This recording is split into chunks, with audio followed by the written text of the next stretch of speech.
If you're new here, I'm Ganiti, and if you're already watching my One Piece Chill channel, welcome back. Today we are going to read the newest chapter of One Piece, number 1119. So, of course, spoiler alert, if you're not up to date with manga, let's see what this chapter has. Let's go. Okay, it's called Emmet. I kind of want to Google it because I don't know the word, but I don't want to get spoiled on this chapter, so maybe later. And we have a cover story, Only Child Yamato and the Holy Inari Shrine Pilgrimage, Volume 9.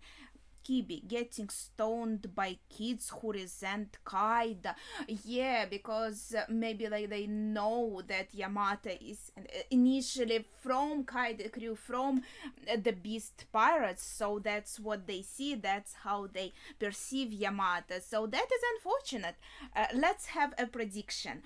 In the next chapter of this cover story, Yamato will do something that will win these kids over. That is my prediction. But anyways, let's see the chapter. The ending of the previous chapter was so exciting, so I can't wait to see what happens in this one and what Emmet means. Words that shroud the truth. Go, Stassi. You knew this would be my response, right? Friends, don't make me laugh. I did respect you. You were a relentless associate. But nothing will sway Lucci when he comes back. So this is Stassi and Kaku talking. Kaku now is outside of the bubble. And he tells her to leave. Friends, I did respect you, but nothing will sway Lucci. So Kaku does, have how to say it, like friendly kind of feelings for Stassi, so he wants her to leave as soon as possible, especially like if Lucci sees her, he is not the one gonna let her go, so Kaku wants her to go while she wants her to leave and survive. That's how I interpret this. Kaku, she says, crying, and he yells, leave. But then you see his face when you hear the sounds of her, I assume, leaving, tap tap, probably the sound of her footsteps. So it seems that it was also a hard interaction for him. So he became attached in a way to Stassi, like some trust, some respect was there. But even though I think he says, friends, don't make me laugh. Like, we are not friends. But at the same time, he doesn't want her to get hurt and he does care about her.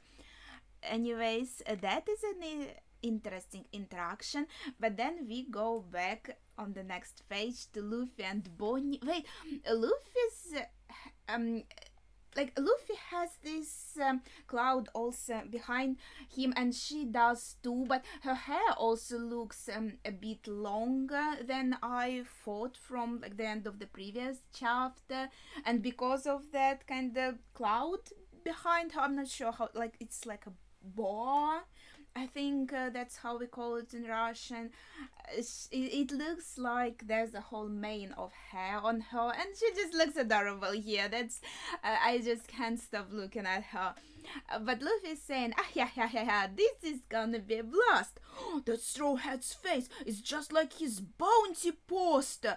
Marines are shocked, and I think one of them is holding up maybe a bounty poster so he can compare right now. Nika!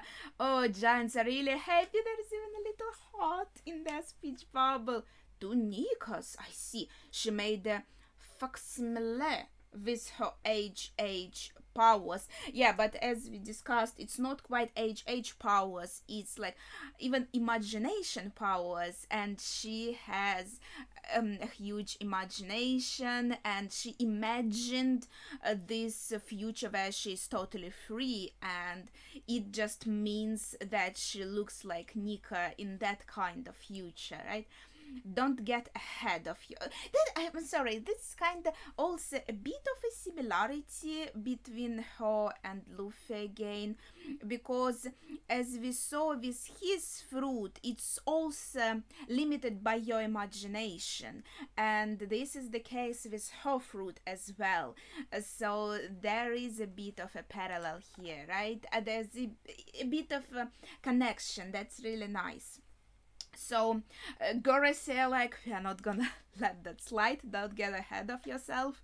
Guys, nothing hurts these things, Luffy says, even if they're sliced up or crushed. With a huge smile on his face. Okay. Yeah, we can see that Gorosei flying over the giant ship, I think. And let's see the next. But oh, nice block, Luffy. Wait, that's why I want you to give it your all and hurl me at him full force.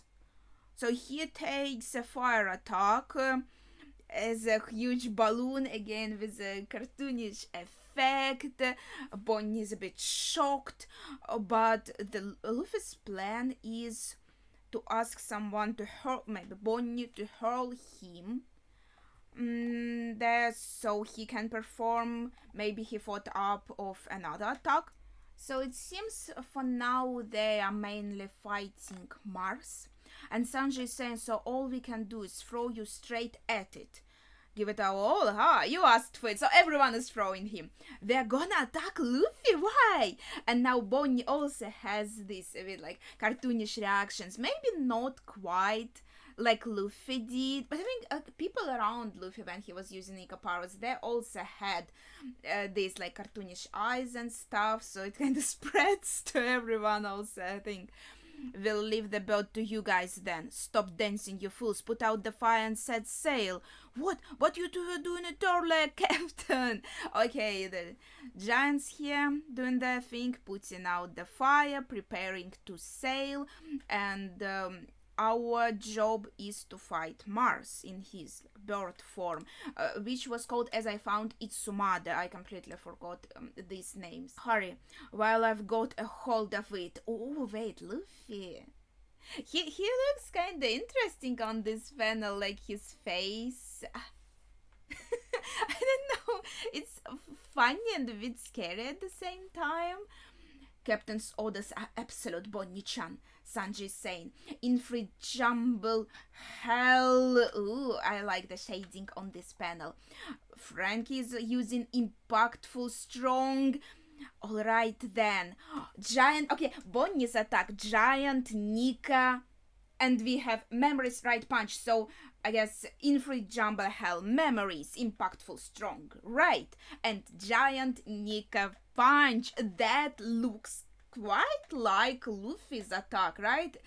Again, so another, well, I guess also since she's imagining herself as Nika, she would have kind of similar abilities, and they, as we can see, are called after Nika, right? Ouch! That hurts! Yeah, and again, see, his eyes are just dropping out as little bubbles. That is really... But I'm just... Is this Mars? Is this Mars's tail? I thought that they would like... He was holding him, so he was already here. So the idea is not to cut the distance, so they hurl Luffy to Mars so he is like super close to him, but the idea here is when they are already close to use a very strong punch through Luffy. So Luffy is this kind of conduit, it's called, you know, like in physics. I'm not sure how it's in English correctly, right? And so the power by everyone else, Sanji, Frankie, and Bonnie, will amplify through Luffy's body and kind of go to Mars, instead of Luffy's body being that cushion that would instead kind of make the punch weaker, right? So we are assuming that the punch should be stronger. Let's see how it goes. Wait, there's a double page. A lot is happening. Huh? It hurts? Bonnie is shocked. Oh my gosh, her eyes and tongue are even like bigger, and they go even farther out. Ah, Luffy's screaming. Of course it does. You guys are using Haki. I mean, they are giving it their best, dude. But yeah, I guess also them using Haki helps him not become that cushion that yeah, the right word is absorbs, right? That absorbs that power, but him actually being this conduit for Haki. Let me check the dictionary. Conduit. I'm not sure if that's the right word actually. Sorry, I had like not a high grade in physics, but I think you understand what I'm trying to say. So he looks like a sausage, like not this kind of regular sausage, but a bigger, thicker one. We call them sardelki. Regular sausage is sosiska, and thick sausage is sardelka. It's like more meaty and milky, and that's how he looks like right now. Don't let up, Bonnie-chan. Keep going till you crush the life out of him. What's wrong with you guys? Yeah, what's the plan? Roar. What is happening on this panel? I think that's like Mars being squished here. Even though there's nothing like behind him, there's no wall, so he would be squished like between Luffy and the wall. He's squished between Luffy and air.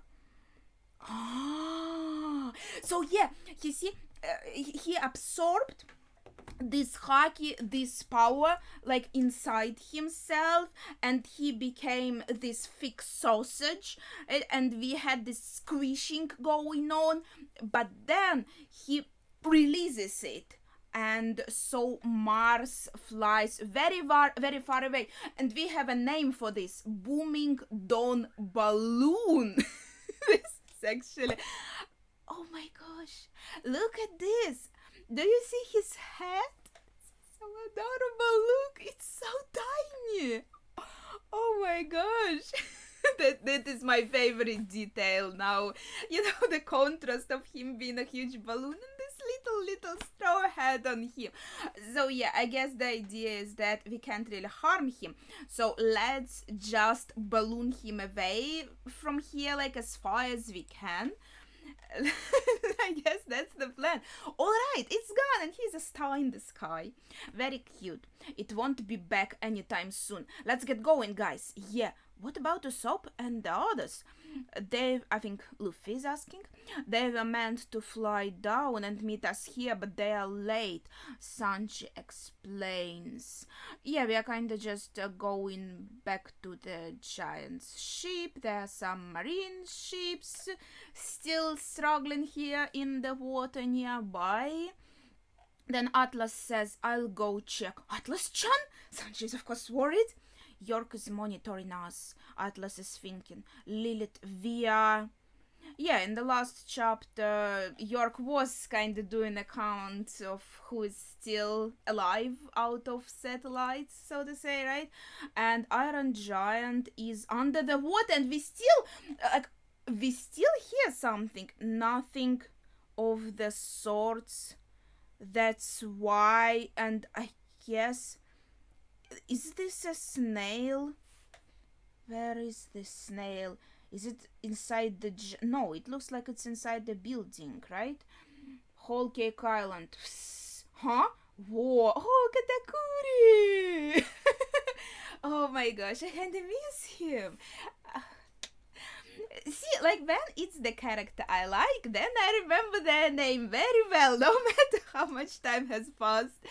That ceaselessly inherited aspect. It's on again. So now that Iron Giant is underwater, the broadcast continues.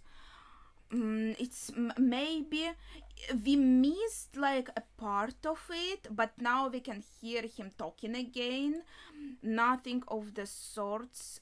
That's why that ceaselessly inherited aspect, we can call it a will.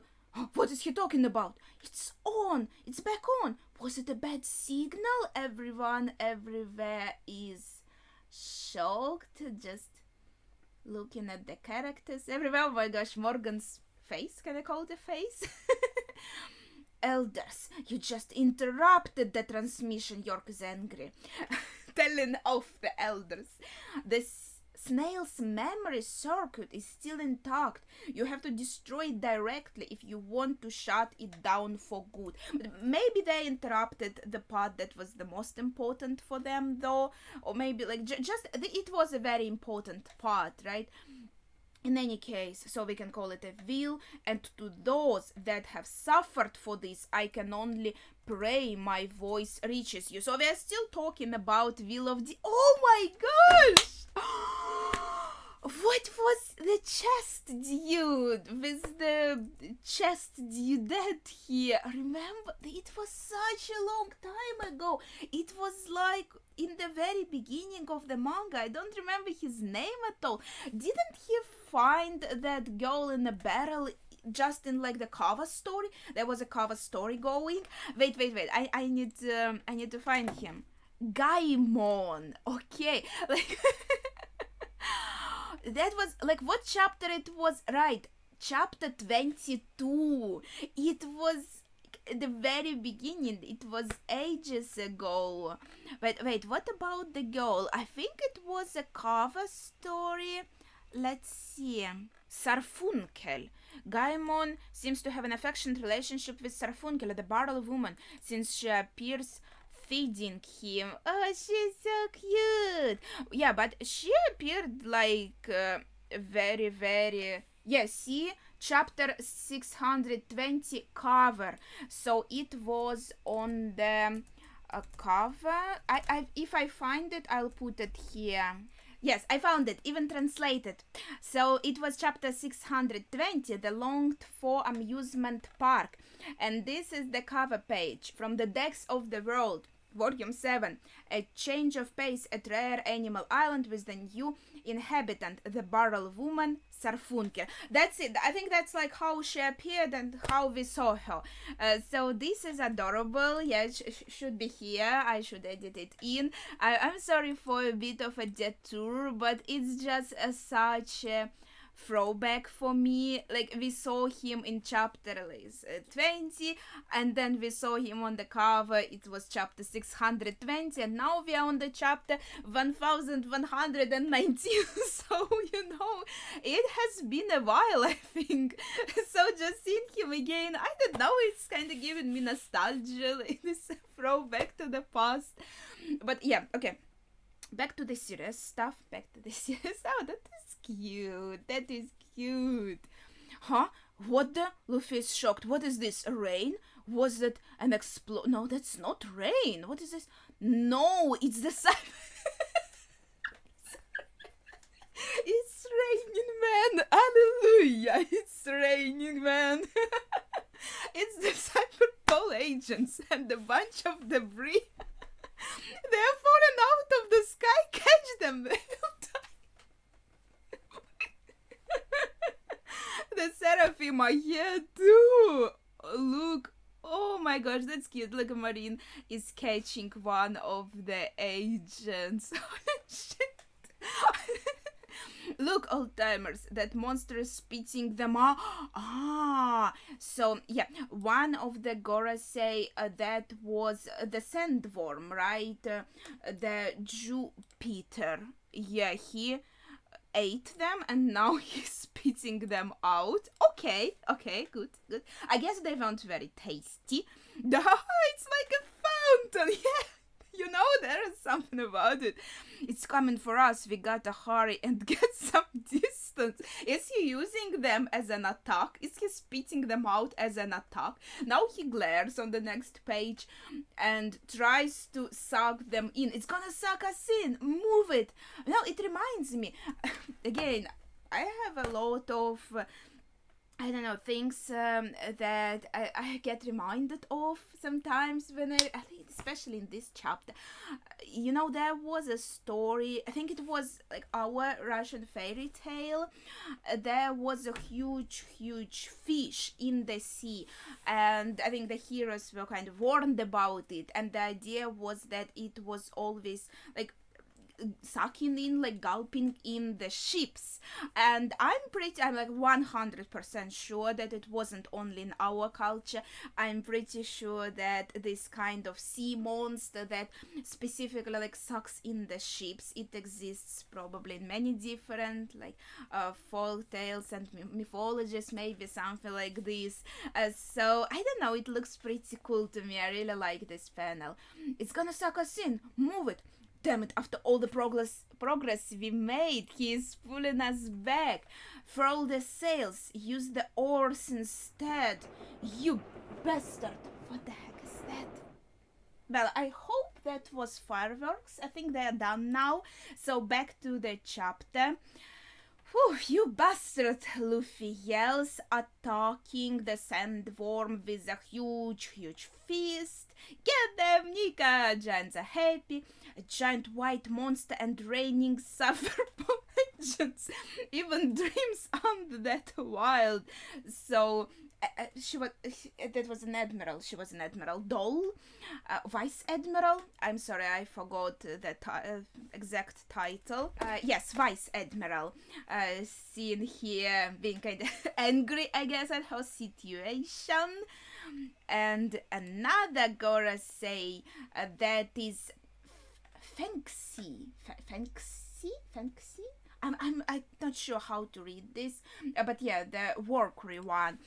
So he rushes in as this really goofy boar, and we got another double page, and it's the last page. Okay, let's cover the left part. So we'll start from the beginning of the page. Damn it, the boar is heading right for you. Look out. So he kind of goes beside Luffy. He's like, okay, Luffy, you have fun with the sandworm. I will go forward, I guess, to the ship. Yes, he's going to the ship. His skin is really tough. It's gonna smash the ship. We gotta run. Ooh, that's really cool. I'm like salivating at the mouse reading One Piece.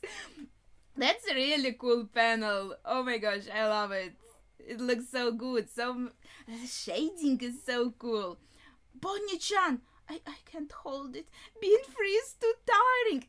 Interesting. She even has the effect as Luffy has. I think she just went to her normal like kid body, but also like Luffy, after taking his form, he gets super tired and kind of squeezed out. She doesn't look like too squeezed out, but she is super tired.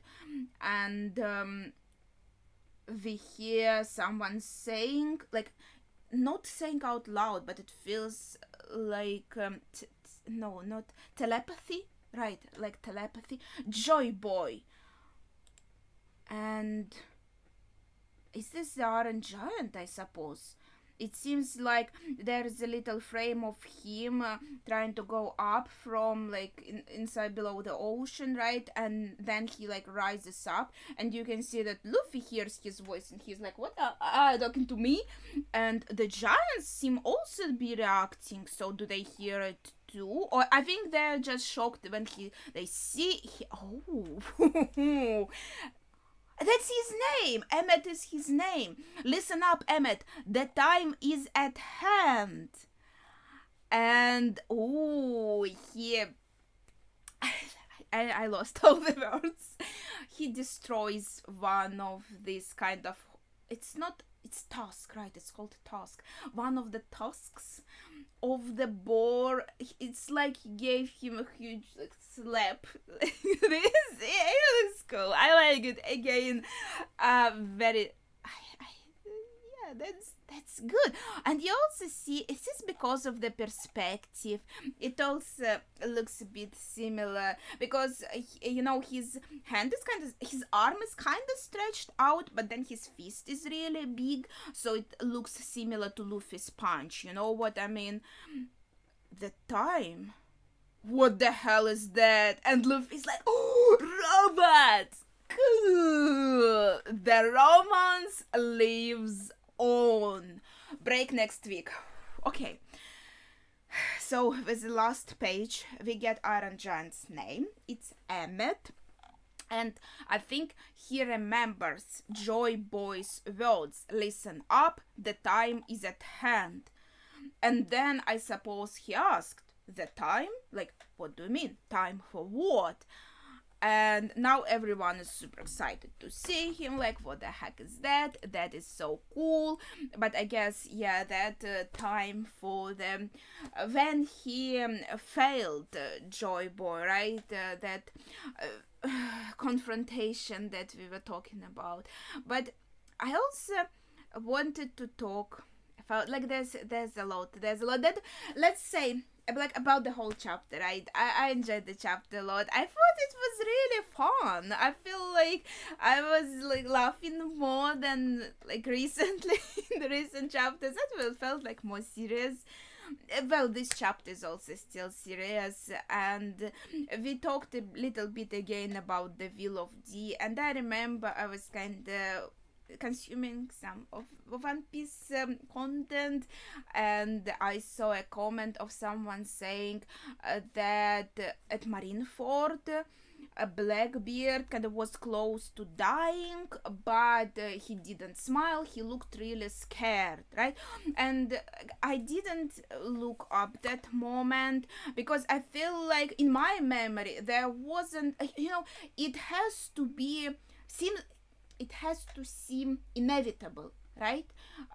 When the character is quite sure that there's no way they can get out of this 100%, they believe in that moment that they're going to die, that the death is coming. Then we have that smiling, accepting smile, like, well, nothing I can do, right? But was there really a moment like that with Blackbeard? But it did make me think, because Blackbeard is such a prominent figure, and I feel like he's being drawn as kind of a main antagonist, main something that, what this in this cool world, juxtaposes Luffy, so to say, right? And they are kind of opposites in a way, but at the same time similar in a way.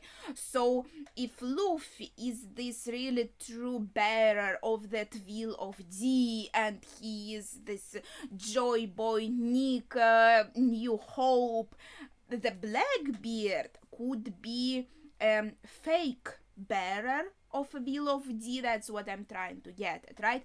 If he really wouldn't smile like before certain death, if he really would be only scared, and I guess that fits with his character, then can we really say that he actually, like, the D in his name, it holds up some weight?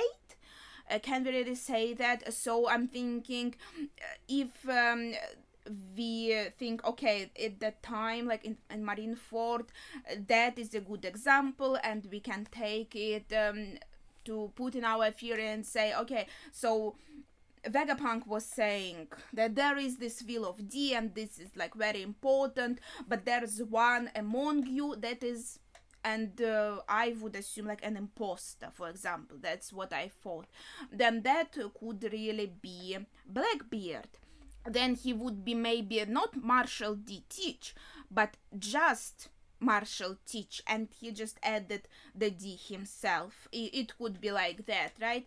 But that's just, of course, an assumption, just kind of like a theory, right? Not even quite mine, right? I just saw this comment and it made me think, so I just wanted to bring it to light and talk about it a little bit.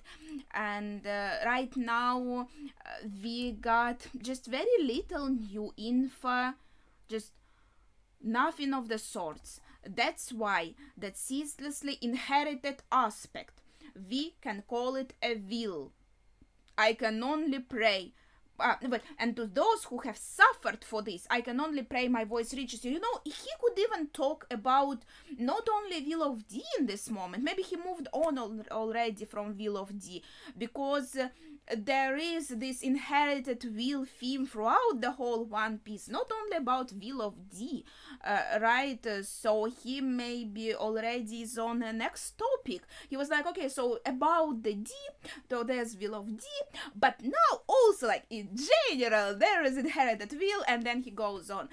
So I think that's what interests me the most. It's kind of like the main mystery for me right now. So just going like through the chapter, I think that was very exciting, cute interaction between Kaku and Stacy. Bonnie looks adorable, and I love that for her that she's, out here she met Nika like she wanted, and she can imagine that free future for herself. That is really cool. Some really, I don't know, well drawn panels that I enjoyed. I think maybe my favorite moment is that huge Luffy balloon with the tiny, tiny straw hat on him. That was really cool. But also then I loved seeing Gaimon and like Katakuri's, well, not only back, we saw his face really, really small on this panel. And then, oh my gosh, of course, the raining of Cypher Pole agents. This was hilarious. And I love how the scene of the sandworm, like inhaling the ships, as I said, reminds me of fairy tales I read as a child. And of course, the final page, very impressive panels. I like where there's like boar and the sheep together. I really like that one, looks awesome. And of course, Iron Giant, we got the name, and also a cool punch panel. And that is it for the chapter. So, what are your thoughts, and what is your favorite moment? Of course, please share everything in the comments down below. That would be it for today. So, thank you for watching, and see ya.